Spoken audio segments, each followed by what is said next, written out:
A new week starts with great anticipation as President Trump and Russia's Vladimir Putin are due to meet face-to-face in Alaska on Friday, trying to hammer out an agreement ending the war in Ukraine. Vice President J.D. Vance offered a preview. The president has shown a willingness to be the president of peace. It's a big, big testament to the quality of American leadership. President Trump talked about trying to find peace and what he's accomplished so far in response to a question from Fox's Peter Doocy. We've only been here for 6 months. The world was on fire. We took care of just about every fire, and we're working on another one that you're reporting on very strongly with Russia, Ukraine. Congress is on its traditional August recess, but the House Oversight Committee is still investigating the alleged cover-up of former President Biden's decline. Biden insiders insist there was nothing obvious. Arizona Republican Congressman Andy Biggs says this is a critical investigation. This is probably the most serious political scandal in American history, in that you had somebody other than the president that was actually running the country. We just don't know who it is yet. There's also the ongoing battle in states like Texas and California, with Texas Republicans trying to pass a plan to create 5 new Republican House seats through redistricting. And California Governor Gavin Newsom says a similar measure to benefit Democrats would be triggered in response, as both parties jockey over which will have the majority after next year's midterms. What's come out recently is that the census was wrong. And as we all predicted, the census favored the Democrats. We lost anywhere between 5 and 6 seats, Republican seats, because the census was rigged in favor of the Democrats. House Oversight Chairman James Comer. So now we've got to come back and, really focus on redistricting. And I think that the legislators in Texas need to show up for work and do their jobs. A big part of the August recess is an opportunity for you all to go home and sell the big, beautiful bill to your constituents. What are you hearing from them about the big, beautiful bill? And is it basically a key to victory in 2026 by convincing your constituents it's improving their lives? My constituents in Kentucky know that President Trump and Congress through the big, beautiful bill, we've been successful in securing the border. And unfortunately, it takes money to deport the criminal illegals, and that was part of the big, beautiful bill.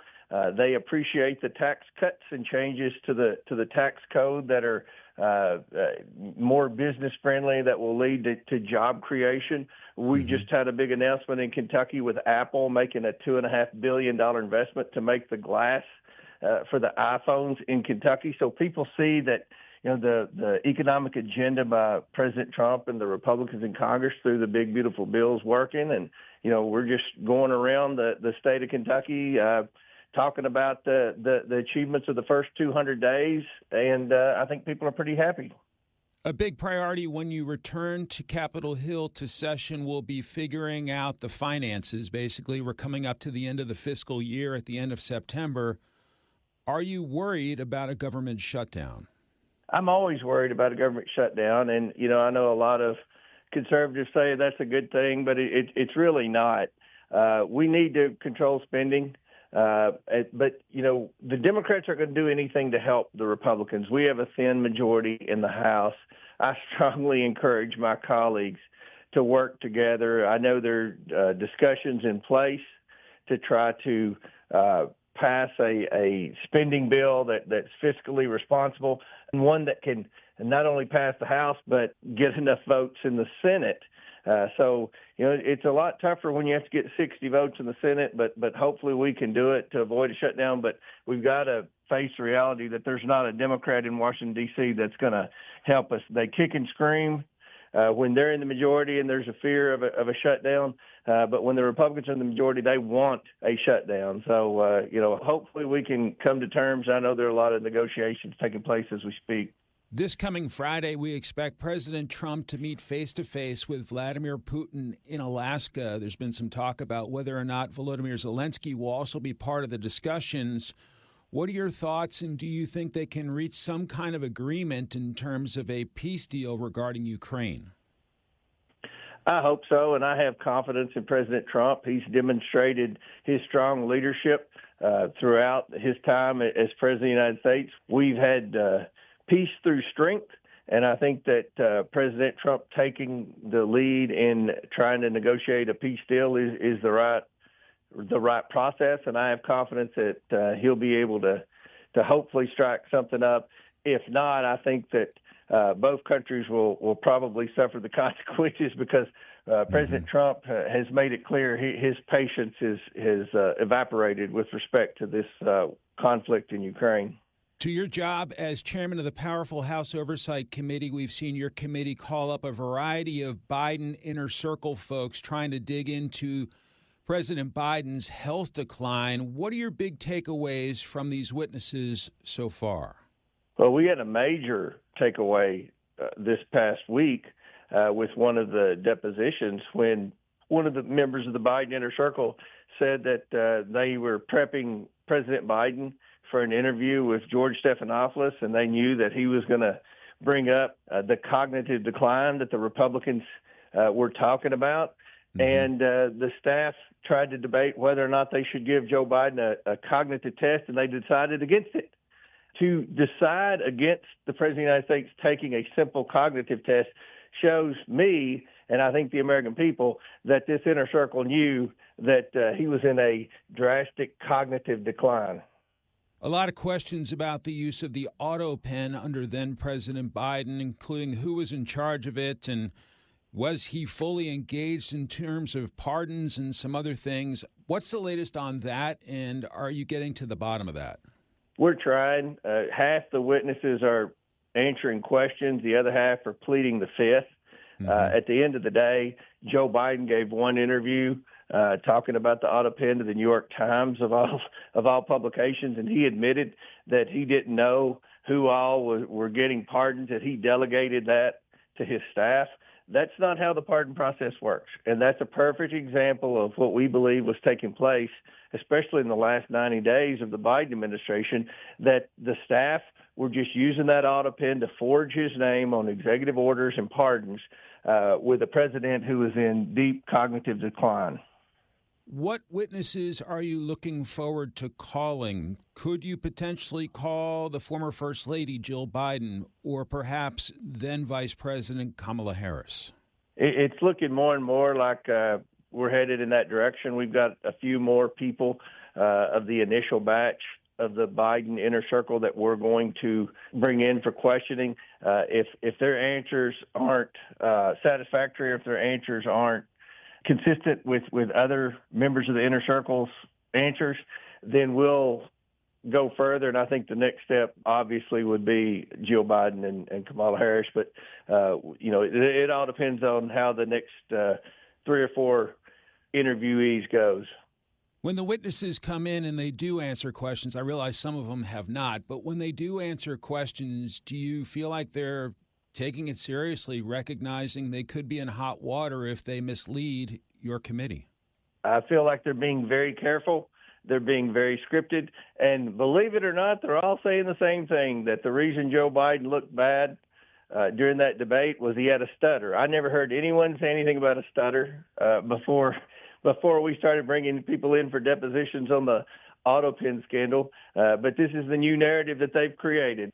Do you see the possibility of criminal charges? And if so, what are you thinking? I think it's possible. It's a lot harder for a congressional committee to do that. We've got an attorney. We did that when Merrick Garland was Attorney General because it was obvious he wasn't going to ever do anything to hold the Biden administration accountable for their obvious wrongdoings. Now we have a Republican and a Trump Department of Justice that I think would take criminal activity a little more seriously at the hands of the Democrats. So we'll see. Right now, what's obvious is there are checks and balances in place to prevent what was happening. You have the 25th Amendment. But what it appears thus far is that there were a small group of people in the White House that were essentially acting as president of the United States, unelected bureaucrats that most people had never heard of until we started issuing subpoenas.